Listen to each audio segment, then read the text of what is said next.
भक्त्या त्वनन्यया शक्यम अहमेवन्विधो अर्जुन ज्ञातुम दृष्टम च तत्वेन प्रवेष्टुम च परंतप.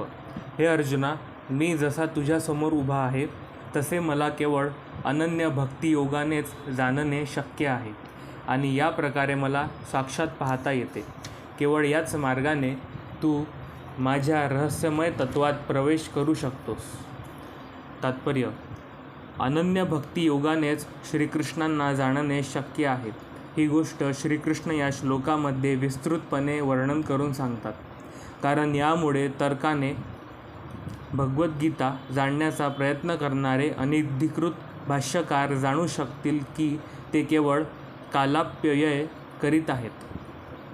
आपल्या मातापित्यांसमोर श्रीकृष्ण कसे चतुर्भुज रूपामध्ये प्रकट झाले आणि नंतर स्वतःचे द्विभुज रूपामध्ये त्यांनी कसे रूपांतर केले हे कोणीही जाणू शकत नाही. वेदाध्ययनाने किंवा ज्ञानमार्गाने या गोष्टी जाणणे अतिशय कठीण आहे. म्हणून या श्लोकात स्पष्टपणे सांगण्यात आले आहे की कोणीही त्यांना पाहू शकत नाही किंवा या गोष्टींच्या रहस्यात प्रवेश करू शकत नाही. तथापि जे वेदपारंगत आहेत ते वेदांमधून त्यांना अनेक प्रकारे जाणू शकतात. वैदिक विधिविधानाने अनेक आहेत आणि जो खरोखरच श्रीकृष्णांना जाणू इच्छितो त्याने प्रामाणिक शास्त्रांमध्ये निर्देशित केलेल्या वैदिक विधिविधानांचे पालन करणे अत्यावश्यक आहे. त्या तत्वानुसार मनुष्य तपस्या करू शकतो. उदाहरणार्थ, ज्याला कठोर तपस्या करावयाची आहे तो जन्माष्टमी, दर मासातील 2 एकादशी इत्यादी दिवशी उपवासाचे व्रत राखू शकतो. दानाबद्दल सांगावयाचे तर हे स्पष्टच आहे की कृष्ण तत्वाचा किंवा कृष्ण भावनेचा संपूर्ण विश्वभर प्रसार करण्यासाठी कृष्ण भक्तीमध्ये जे संलग्न झाले आहेत त्यांना दान देण्यात यावे. कृष्ण भावना व्रत हे मानवतेला लाभलेले मोठे वरदान आहे. रूप गोस्वामींनी श्री चैतन्य महाप्रभूंची अत्यंत उदार पुरुष म्हणून स्तुती केली आहे, कारण अतिशय दुर्लभ असे कृष्ण प्रेम त्यांनी मुक्त हस्ते वितरित केले. म्हणून कृष्ण भावनेचा प्रचार करण्यात संलग्न असणाऱ्या व्यक्तींना जर मनुष्याने काहीही दान दिले तर कृष्ण भावनामृताच्या प्रसारासाठी देण्यात आलेले ते दान म्हणजे जगातील सर्वात श्रेष्ठ दान होय. मनुष्याने मंदिरामध्ये ठराविक पद्धतीने पूजन करणे. भारतातील मंदिरांमध्ये सामान्यतः श्री विष्णू किंवा श्रीकृष्णांचा विग्रह असतो, म्हणजे प्रगती करण्याची एक संधीच आहे. भगवत भक्तीमधील नवसाधकांसाठी विग्रह सेवा आवश्यक आहे आणि वेदांमध्ये या गोष्टीला पुष्टी देण्यात आली आहे.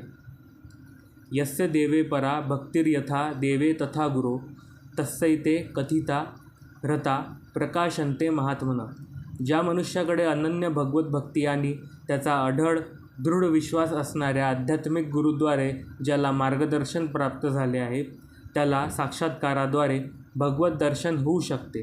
तर्काने मनुष्य श्रीकृष्णांना जाणू शकत नाही. ज्याने प्रमाणित आध्यात्मिक गुरूच्या मार्गदर्शनाखाली वैयक्तिक प्रशिक्षण घेतले नाही त्याला कृष्णतत्वाचे प्रारंभिक ज्ञान देखील होणे अशक्य आहे. या श्लोकामध्ये तू हा शब्द विशेष रूपाने योजिलेला आहे आणि या शब्दावरून दर्शविले आहे की श्रीकृष्णांना जाणण्यासाठी इतर कोणत्याही मार्गाचा अवलंब किंवा विधान करता येत नाही किंवा इतर कोणता मार्ग सफलही होऊ शकत नाही. श्रीकृष्णांची द्विभुज आणि चतुर्भुज रूपे ही अर्जुनांना दाखविण्यात आलेल्या विश्वरूपापासून पूर्णतया भिन्न आहे. चतुर्भुज नारायण रूप आणि द्विभुज कृष्ण रूप हे शाश्वत आणि दिव्य आहे, तर अर्जुनाला प्रकट करण्यात आलेले विश्वरूप हे अस्थायी आहे. सुदूषणम अर्थात पाहण्यास कठीण हा शब्दच सुचवितो की यापूर्वी कोणीच हे विश्वरूप पाहिले नव्हते. तो असेही सुचवितो की भक्तांसाठी विश्वरूप दाखविणे आवश्यक नव्हते. अर्जुनाच्या विनंतीवरून श्रीकृष्णांनी आपले विश्वरूप प्रकट केले होते, जेणेकरून भविष्यकाळात जर एखाद्याने स्वतःला परमेश्वराचा अवतार म्हणून प्रस्तुत केले तर लोक त्याला आपले विश्वरूप दाखविण्यास सांगू शकतील. पूर्वीच्या श्लोकामध्ये वारंवार योजिलेले न हा शब्द दर्शवितो की वेदपारंगत विद्वान आदी उपाधींमुळे मनुष्याने अहंभाव ठेवू नये. त्याने कृष्णभक्तीचा स्वीकार करणे आवश्यक आहे. त्यानंतर केवळ तो श्रीमद भगवद्गीतेवर टीका करू शकत नाही. श्रीकृष्ण विश्वरूपातून चतुर्भुज नारायण रूपामध्ये व नंतर स्वतःच्या स्वाभाविक द्विभुज रूपामध्ये स्वतःचे रूपांतर करतात. यावरून दर्शविले जाते की चतुर्भुज रूपे आणि वेदांमध्ये वर्णिलेले इतर सर्व रूपेही श्रीकृष्णांच्या मूळ द्विभुज रूपापासून प्रकट झाली आहे. श्रीकृष्ण हेच सर्व प्रकट रूपांचे उद्गम आहेत. या रूपांपासूनही श्रीकृष्ण भिन्न आहेत. तेव्हा निर्विशेष ब्रह्मज्योतीबद्दल तर बोलायलाच नको. श्रीकृष्णांच्या चतुर्भुज रूपांविषयी सांगावयाचे तर असे स्पष्टपणे सांगण्यात आले आहे की श्रीकृष्णांसमानच असणारे श्रीकृष्णांचे चतुर्भुजधारी रूपही हे रूप महाविष्णू म्हणून जाणले जाते आणि हे महाविष्णू कारणोदक्षी सागरामध्ये पहुडलेले आहेत व त्यांच्या श्वासोच्छ्वासाबरोबर असंख्य ब्रह्मांडे प्रकट होत असतात आणि लोप पावतात. भगवंतांचे विस्तारित रूप आहे. ब्रह्मसंहितेत सांगितल्याप्रमाणे यस्सैकनिष्व शीतकालमथाव लंब्यम जीवंती लोमविलजा जडंद नाथा विष्णुमहान स इह यस्य कालाविशेषो गोविंदमादिपुरुषम तमहं भजामि.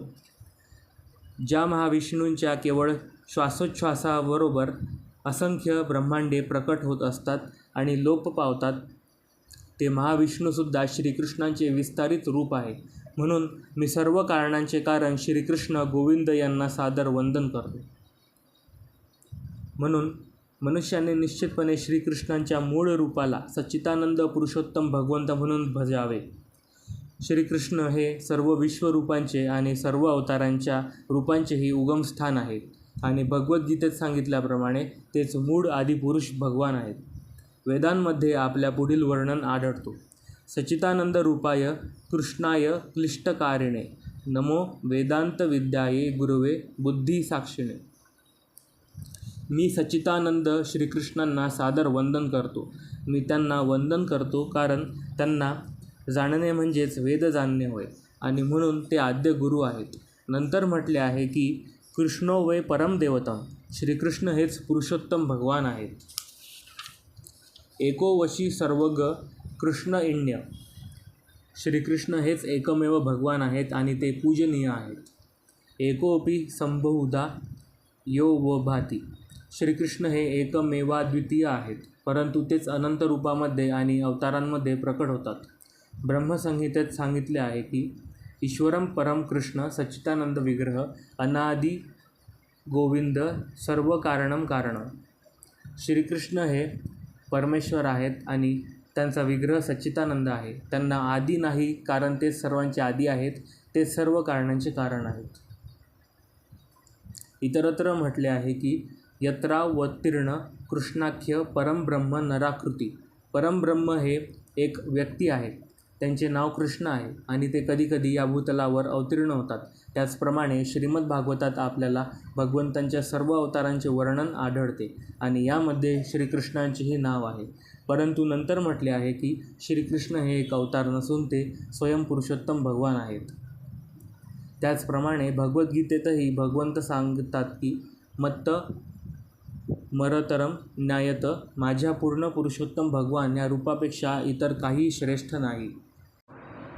भगवद्गीतेत इतरत्र ते असंही सांगतात की अहम आदिर्ही देवानां. मीच सर्व देवतांचे उगमस्थान आहे. आणि श्रीकृष्णांकडून भगवद्गीता जाणून घेतल्यावर अर्जुनही म्हणतो की परम ब्रह्म परम धाम पवित्रम परम भवान. मी आता पूर्णपणे जाणतो की तुम्हीच पुरुषोत्तम भगवान परब्रह्म आहात आणि तुम्ही सर्वांचे परम आश्रय आहात. म्हणून श्रीकृष्ण अर्जुनाला जे विश्वरूप दाखवितात ते भगवंतांचे मूळ स्वरूप नव्हते. कृष्णरूप हेच मूळ स्वरूप आहे. ज्यांना भगवंतांविषयी प्रेम नाही त्यांचे लक्ष वेधून घेण्याकरिताच सहस्रावधी शिर आणि हात असलेले विश्वरूप प्रकट करण्यात आले. हे परमेश्वराचे मूळ रूप नाही. भगवंतांशी निरनिराळ्या दिव्य रसांमध्ये संबंधित असणाऱ्या शुद्ध भक्तांना विश्वरूपाचे विशेष आकर्षण नसते. भगवंत आपल्या मूळ कृष्णरूपामध्ये दिव्य प्रेमाचे आदानप्रदान करतात. म्हणून श्रीकृष्णांशी सख्यभाव असणाऱ्या अर्जुनाला हे विश्वरूप आह्लाददायक वाटत नव्हते. उलट ते सर्व रूप पाहून तो भयभीत झाला होता. श्रीकृष्णांचा नित्य पार्षद असणाऱ्या अर्जुनाला दिव्य दृष्टी असली पाहिजे, कारण तो काही साधारण मनुष्य नव्हता. म्हणून तो विश्वरूपाने मोहित झाला नाही. सकाम कर्माद्वारे जे उन्नती करण्याचा प्रयत्न करीत आहेत त्यांच्यासाठी विश्वरूप हे अद्भुत असू शकेल, परंतु जे भक्तीमध्ये संलग्न झाले आहे त्यांना द्विभुजधारी कृष्णरूपच अत्यंत प्रिय आहे. मत्कर्म कृन्मत्प परमो मद्भक्त सद्वर्जित निवैरे सर्वभूतेषु यम स मामेती पांडव. हे अर्जुना, जो सकाम कर्म आणि तर्कवादाच्या संघातून मुक्त होऊन माझ्या विशुद्ध भक्तीमध्ये संलग्न होतो, तो माझ्या प्रित्यर्थ कर्म करतो, मला आपल्या जीवनाचे परम लक्ष्य मानतो आणि सर्व प्राणीमात्रांशी मित्रत्वाने वागतो, तो निश्चितपणे मला प्राप्त होतो. तात्पर्य: ज्याला आध्यात्मिक विश्वातील कृष्ण लोकामधील परमपुरुष श्रीकृष्णांची प्राप्ती करून त्यांच्याशी घनिष्ठ संबंध प्रस्थापित करावयाची इच्छा आहे, त्याने परमपुरुषाने स्वतः सांगितलेल्या आदेशाचे पालन केले पाहिजे. म्हणून या श्लोकात भगवद्गीतेचे सार म्हटले आहे. भौतिक प्रकृतीवर प्रभुत्व गाजविण्याच्या हेतूने जे भौतिक जगतामध्ये रत झाले आहेत आणि ज्यांना वास्तविक आध्यात्मिक जीवनाचे ज्ञान नाही, त्या बद्ध जीवांना मार्गदर्शन करण्याकरिता भगवद्गीता हा ग्रंथ आहे. आपल्या आध्यात्मिक स्वरूपाचे आणि परमपुरुषाशी असणाऱ्या आपल्या शाश्वत संबंधांचे ज्ञान आपल्याला कसे होऊ शकेल हे सांगणे आणि आपण स्वगृही भगवद्धामात परत कसे जाऊ शकतो हे शिकविणे हा भगवद्गीतेचा उद्देश आहे. आता या श्लोकामध्ये अशा पद्धतीचे विश्लेषण करण्यात आले आहे की ज्या योगे मनुष्य भक्तीमध्ये सफल होऊ शकतो. कर्माविषयी सांगावयाचे तर मनुष्याने पूर्ण शक्तीनिशी कृष्ण भावनाभावित कर्म केले पाहिजे. भक्ती रसामृत सिंधूमध्ये सांगितल्याप्रमाणे अनासक्तस्य विषयान यथार्ह मुपयुज्यत निर्बंध कृष्णसंबंधे युक्तम वैराग्यमुच्यते. श्रीकृष्णांशी संबंधित असलेल्या कर्माखेरीज इतर कोणतेही कर्म करू नये, यालाच कृष्णकर्म असे म्हणतात. मनुष्य विविध प्रकारचे कार्य करीत असेल, परंतु त्याने आपल्या कर्मफलांवर आसक्त होऊ नये, तर ते कर्मफल केवळ श्रीकृष्णांना अर्पण केले पाहिजे. उदाहरणार्थ, मनुष्य उद्योगधंदा करीत असेल, परंतु त्या उद्योगधंद्याचे कृष्ण भावनाभावित कर्मामध्ये रूपांतर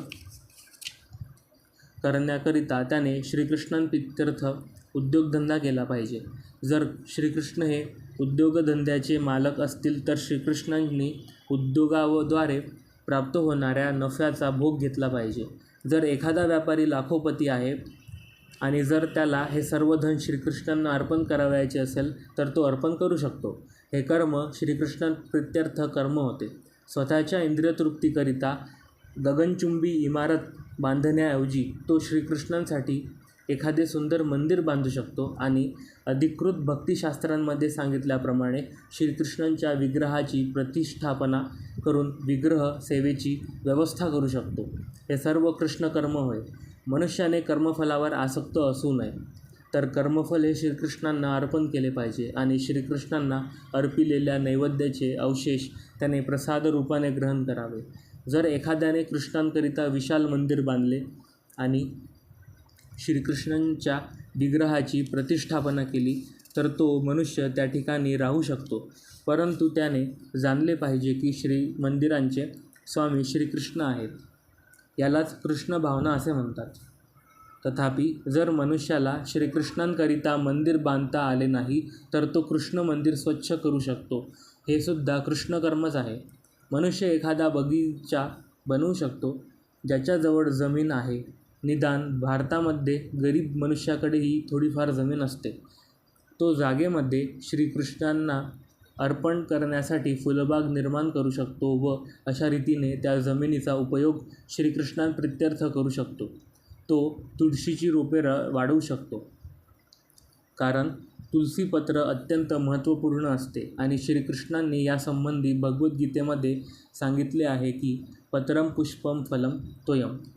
मनुष्याने श्रीकृष्णांना एखादे पत्र, फळ, फूल किंवा थोडेसे पाणी अर्पण करावे अशी त्यांची इच्छा आहे आणि त्यामुळे ते प्रसन्नसुद्धा होतात. हा पत्रम शब्द विशेष करून तुलसीपत्राचा निर्देश करतो. म्हणून तुळशीचे रोपे लावावी आणि प्रतिदिन त्या रोपट्यांना पाणी द्यावे.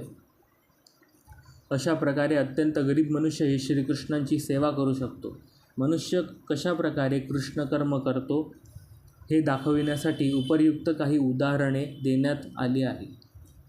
मत्परम शब्दांवरून जो मनुष्य श्रीकृष्णांच्या परमधामामध्ये त्यांचे सान्निध्य प्राप्त करणे म्हणजेच जीवनाची परमोच्च संसिद्धी आहे असे मानतो, त्या मनुष्याचा निर्देश करतात. अशा मनुष्याला चंद्र, सूर्य किंवा स्वर्गलोकाप्रत किंवा ब्रह्मांडातील अत्युच्च लोक ब्रह्मलोकाप्रतही उन्नत होण्याची इच्छा नसते. त्याला अशा गोष्टींचे मुळीच आकर्षण नसते.